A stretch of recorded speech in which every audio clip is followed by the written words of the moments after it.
15 единиц нового современного оборудования в скором времени появятся в Республиканском онкологическом диспансере. Все благодаря нацпроекту здравоохранения. В прошлом году учреждение уже получило 27 единиц медтехники. Процедура закупки в этом году уже началась. Первые в очереди передвижной рентгенаппарат и роботизированная система гистологической и иммуногистохимической диагностики. В целом же в этом году на оборудование для диагностики и лечения онкологии будут потрачено свыше 157 миллионов рублей.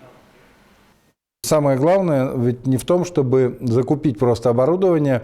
Мы готовим персонал, готовим врачей, готовим средний медперсонал для работы на этом оборудовании. Мало того, для того, чтобы как можно быстрее выявлять именно на первичных стадиях онкозаболевания, в этом году мы проведем дополнительное образование для терапевтов первичного звена с тем, чтобы вот этот онкопоиск, первичный онкопоиск, еще более улучшить с тем, чтобы уже даже терапевт на приеме мог вот таким путем опроса выявить возможность онкозаболевания у того или иного пациента и направить его на дополнительное диагностическое обследование.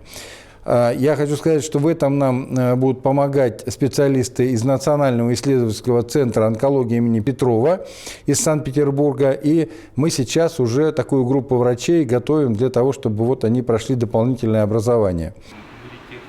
Участие в нацпроекте позволяет оснащать не только онкологические стационары, но и центры амбулаторной онкологической помощи. Именно в них сегодня выявляют заболевания на ранней стадии, ведут наблюдение и лечение пациентов как можно ближе к дому. Такие центры уже созданы в Сыктывкаре, Эжеве, Ухте и Воркуте.